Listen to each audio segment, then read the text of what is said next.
Nawal Abdi Samad, who is a City University student and political commentator. Joining her is Ben Cope, political writer and commentator. Very smart, both of them. Good morning to you. Good morning. Nice to see you. It's your first time with us, so thank you very much indeed for coming in. We had quite a passionate conversation, I think it's fair to say, yesterday. We did. It started in makeup and it continued throughout the day. On the subjects we're about to tackle, so I'm going to sit back. So I'm just going, if you could refrain yourself just for the moment. So let's start with this. It's 6 months actually today since the start of the Israel-Gaza war. We talked a great deal yesterday about the way the politics is shaping up. Now, Rishi Sunak has said the United Kingdom continues to stand by Israel's right to defend its security. He also tacks onto this. He said the nation remains appalled by the deaths of 3 British aid workers in the IDF strike this week. He's gone further, actually. He's now saying we need a humanitarian pause. He goes on to talk about a ceasefire as well. We've also seen the Foreign Office being pushed into announcing a Royal Naval ship to go and to give aid to people in Gaza. It's thought there are now 1.8 million people who are desperately in need of food. The Foreign Office has given £9.7 million for aid equipment and expertise to help an international effort to establish a maritime aid corridor between Cyprus and Gaza. Cameron has also said, so we're getting kind of mixed messages because, so Rishi Sunak is saying Israel has the right to defend itself, but David Cameron is saying Israel, the support for Israel is not unconditional. Look, it's a very emotive issue, what is going on. What are your thoughts as the conflict unfolds? Yeah, I still can't believe it's been 6 months since horrific attacks on Israel back in October 7th. You know, I genuinely believe that the world changed forever. But I feel but why is it taken 7 foreign aid workers to die, but there's been over 33,000 Palestinians killed, 13,000 children. According to Hamas, 13,000 children, 76,000 injured. I just can't believe it's taken now humanitarian aid and the upholding of international humanitarian aid law. I don't know why it's taken only 7,000 for the world to So you make a really interesting point, actually, and I think you're right. Hamas says 33,000 deaths in Gaza. We believe 129 hostages still being held, 34 presumed dead. I mean, on every level, it's absolutely horrific what's going on.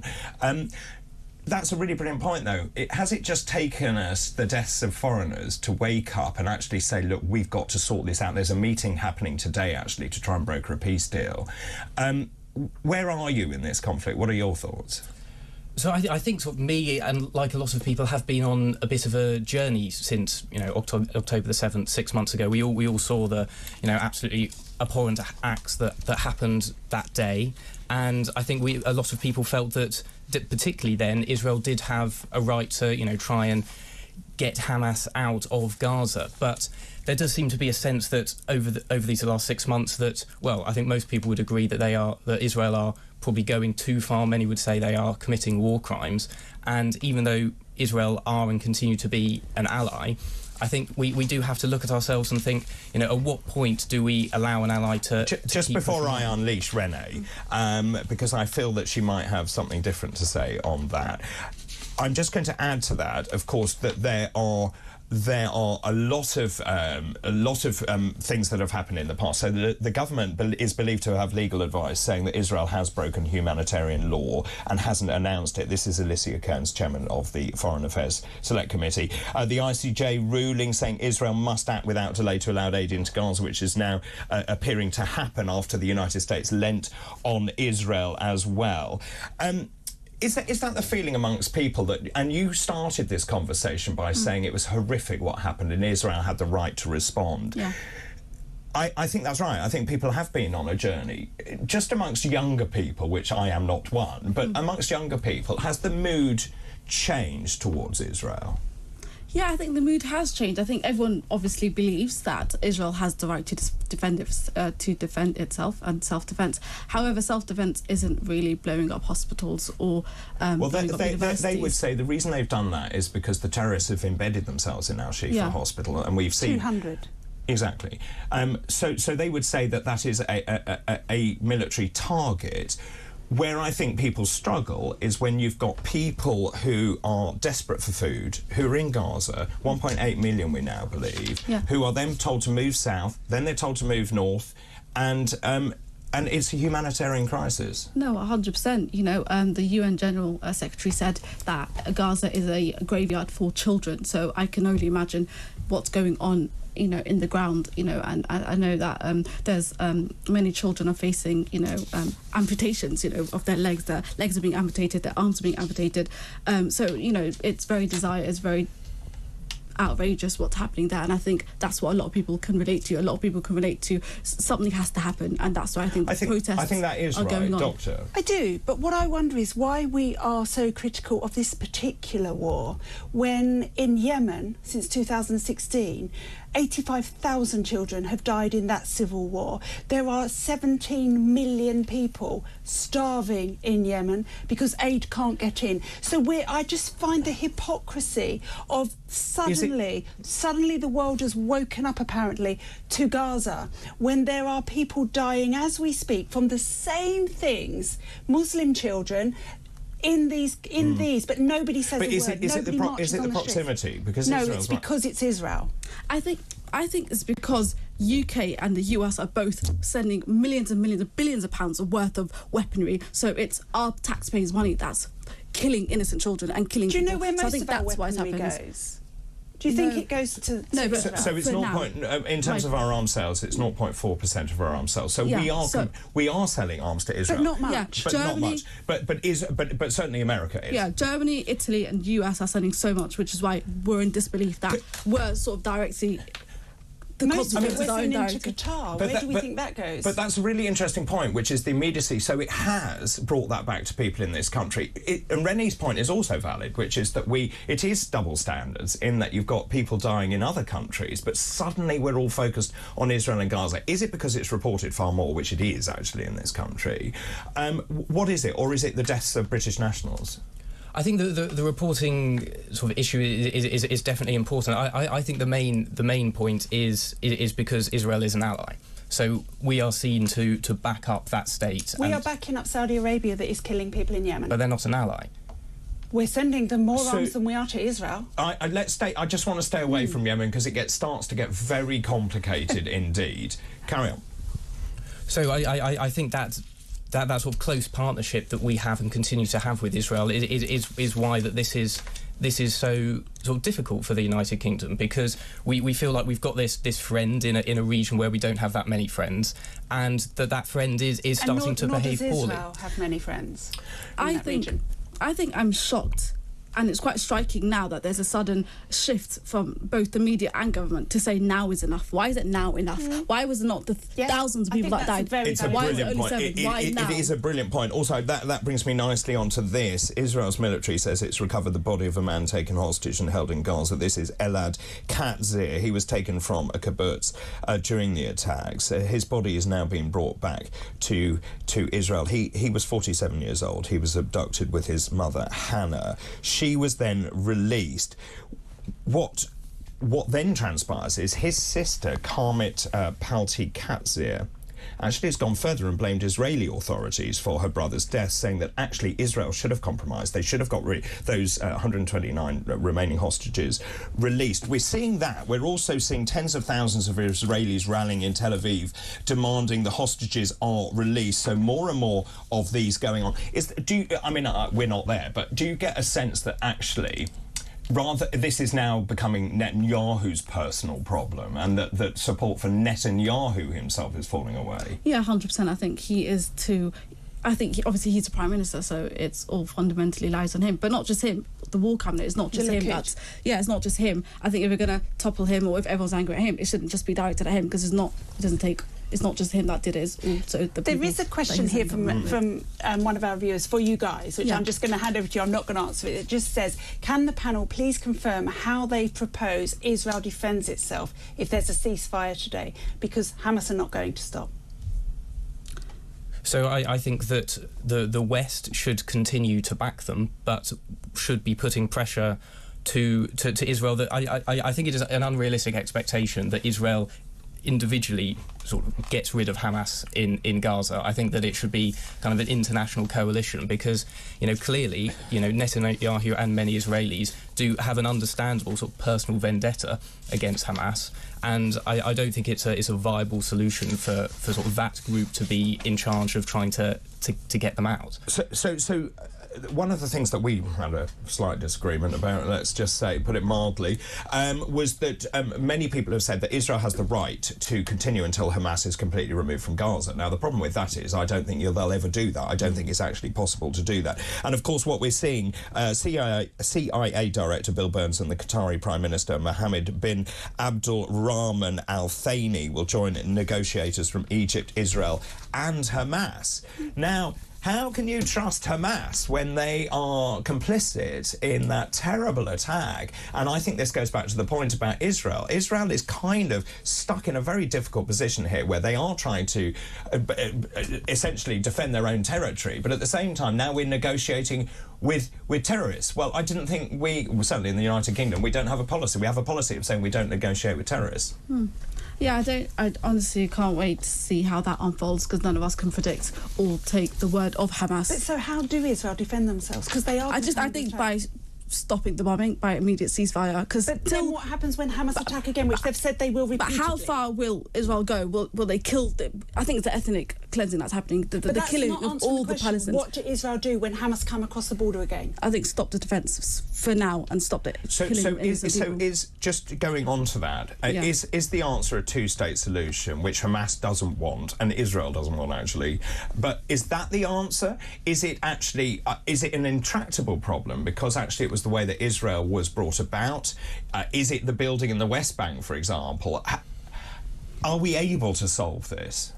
I don't think we'll be able to solve this. Perhaps I think the closest thing we'd get to that is a two-state two-state thing. But also, Israel is an occupying power, so it's going to be very hard to sort of negotiate and what's going to be on the tables for that. Because Hamas is going to have its thing. And Cooperman says here, the myopic focus on Gaza is down to one thing, rabid anti-Semitism. People can be killed elsewhere and not a word because it's not being carried out by Israel. I don't agree. I think it's been brought to the fore because of the amount of coverage that's taking place. But also, I don't think you can ignore 1.8 million people who are starving, and that's why we're now sending foreign... Why are they starving? Because, well, we know why they're starving, because the aid isn't getting through, but we don't know exactly why. I know what you're going to say. You're going to say that Hamas is taking that aid, which they are. They are. They're selling it in markets.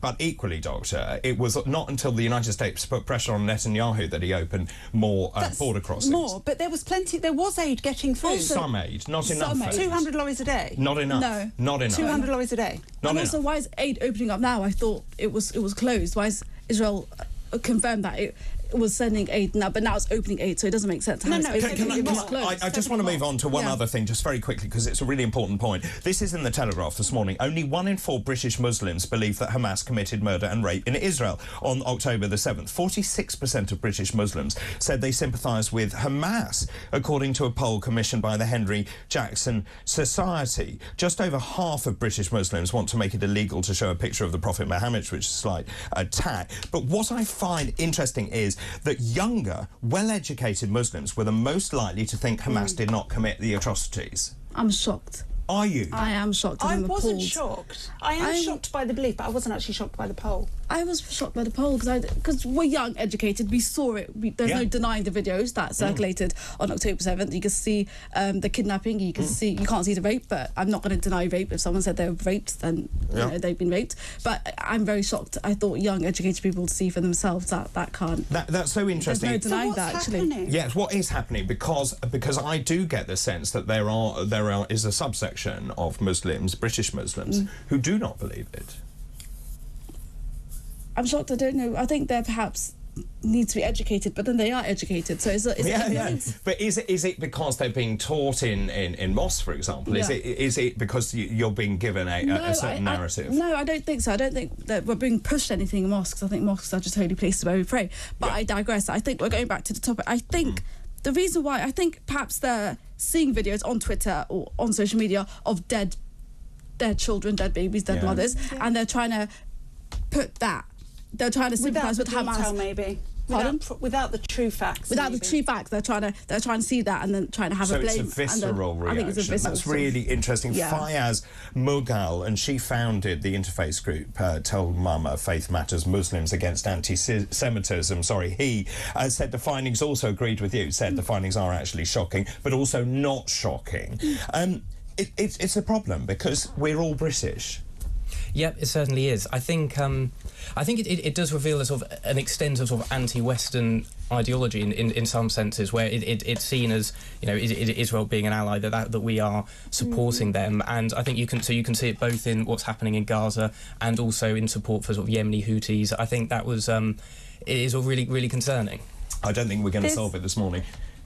There's a really interesting quote actually here that's really interesting from Musab Hassan Youssef, who is the son of the leader of Hamas, who I think is now estranged from his father, to put it into context, saying, having spent 10 years secretly fighting against Hamas, I know it's a global threat, an ideological monster that wants to dominate the world. The Israelis who were abducted on October 7th are not the only victims. We are all hostages of Hamas as they continue to manipulate the world for their own ends. The leaders of Hamas are con men who use Palestinians to become richer and more powerful. They don't care about the Palestinian people. The children of Gaza are sitting in despair and poverty while the leader of Hamas and their families enjoy expensive jewellery, luxury hotels. As the war started on October 7th, kills thousands, they use women, children and people, of human shields of all nationalities. Yeah, I just wish October 7th never happened. I honestly wish it never happened. And actually, I think that's the point, isn't it? I think these people are the victims of people who don't care about any of us. I think it's strange how sort of support for Palestinians and Gaza has almost risen, you know, in a sort of inverse correlation between how sympathetic, you know, the politics of Gaza is, because, you know, I think most would say that Hamas has become more powerful and got worse in recent years. So it's concerning that now is the time when they sort of have maximum support. Yeah. A very constructive conversation, if I may say. Thank you very much for the moment. Let's take a break. After the break, we're going to continue. We've got other stories that we want to talk about. This is TalkTV.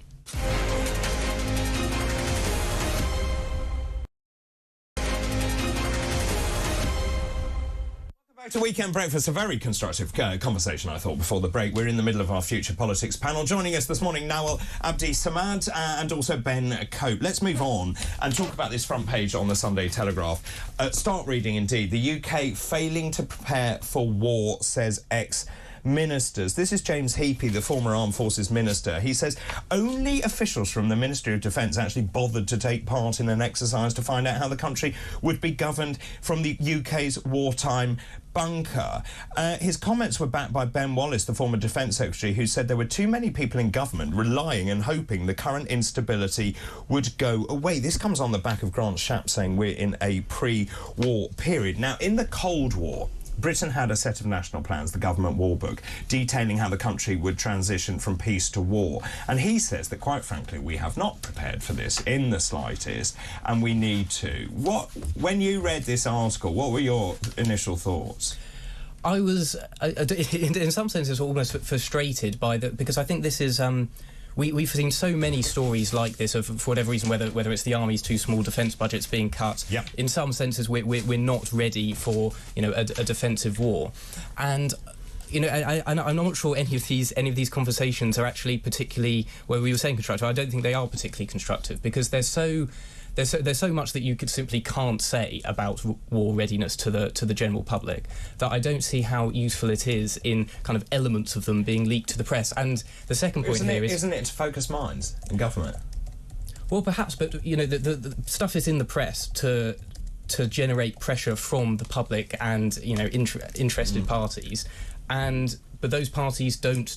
You know, only the government has sufficient information here. So I don't see why wouldn't this be something you try and lobby for internally? Well, I think they may well have done, and they've decided that to resort to this because nothing else has changed. Ben Wallace echoes the call for the government to raise its game. I think this is deeply concerning. The growing instability and insecurity in Britain and her allies means we actually need to make a step change towards recognising that our core duty is to think about defence and its resilience. As a young person, and we were talking about this earlier. When I was growing up, we knew about war. We were warned about nuclear war. I mean, we were told to hide in a cupboard, which was pretty useless. Or under a table. Or under a table. I don't know why.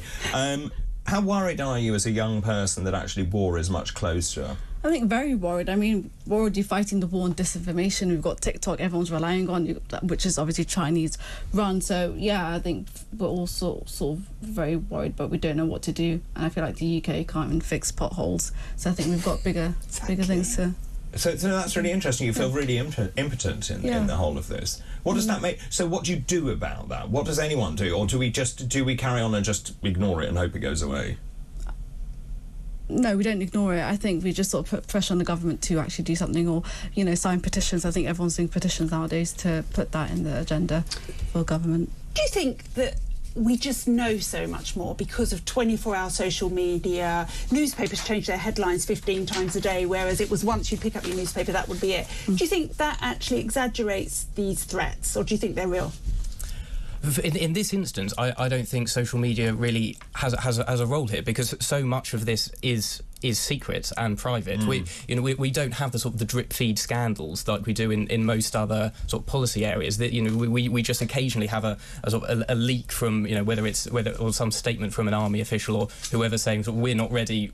So, you know, in the subtext being, we want more money. And then what is the public meant to do about that? I mean, when you read this and it goes on to talk about that various government officials have got places in the bunker and places to work, I think it brings down the reality of war. And actually, I do think we need to be prepared. I think we need to increase our spending GDP on defence. And I think also we need to be prepared for conscription, because I think it could happen. Let's just talk very quickly, if we can, about Angela Rayner, because this is a very interesting story.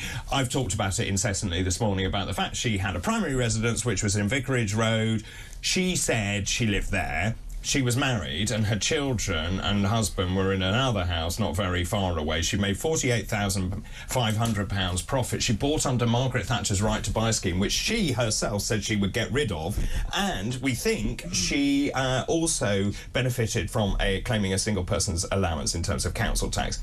It doesn't look great, does it? No, it doesn't. No, I think I was reading, I think it was a Daily Mail, their front page, and it was her sort of taking pictures of her inside the house, and £48,000 profit is a lot of money. It is. So and no tax, you see. And no tax, yeah. Because it's the primary residence. But you see, what the Daily Mail has done is they've looked at her furniture and soft toys, and she posted it all herself. And also, it's the things that she said. So she has said things like, just got home from work and the cat's on my lap in 5 minutes. Yeah. Now, that's not someone else's house. That's your house. But so the same cuddly toy is in the other house.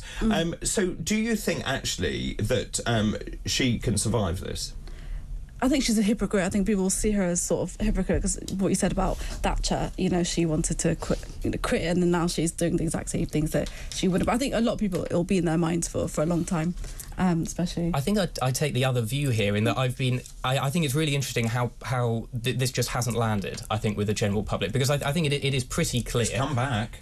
Well, but you know, if you polled 1,000 people, how many of them would be able to sort of, one, recall this, and then two, accurately describe what's happened? She's going to be Deputy Prime Minister, and if this is true, that's fraud. I entirely agree that it doesn't look good if like us you read sort of every line in a newspaper, but I don't think people do. And I think so two things that I think we can take away here. I think one, it just shows that for a scandal to really be a scandal, it has to be so simple that everyone can understand. I think sort of Partygate was a great example of that.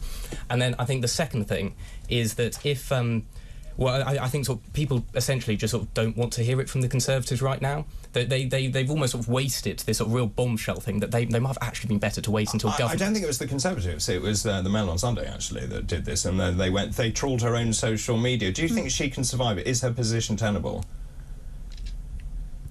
I think that she can't survive it. I think it will always be in the back of people's minds, those pictures and her sort of flaunting, you know, the same furnitures and everything. So I don't think it'll be. It does seem like one rule for one type of person and another. And of course, as you mentioned earlier, there was also the beer gate. Yes. Yes, I forgot. She, of course, said she wasn't there at that beer gate with Keir Starmer, and then she forgot she was actually there. She was, yeah. So if MPs are going to lie or say that they were there when they weren't there, or when Ben, finally, can she survive this? Yes. That's it. That's it. I think this will blow over, and the Conservatives will waste opportunity when they could have waited and dealt more damage later. Come on, Doctor. No. What? No. You're saying no, really? I don't think she will. I just think there's too much now. And as Angus said earlier, there's too many questions around her all of the time. I also say no. That's 3-1. Unfortunately, you lose. Right, thank you very much to both of you for coming in. That's Noel Abdi Samad and also Ben Cope. That was today.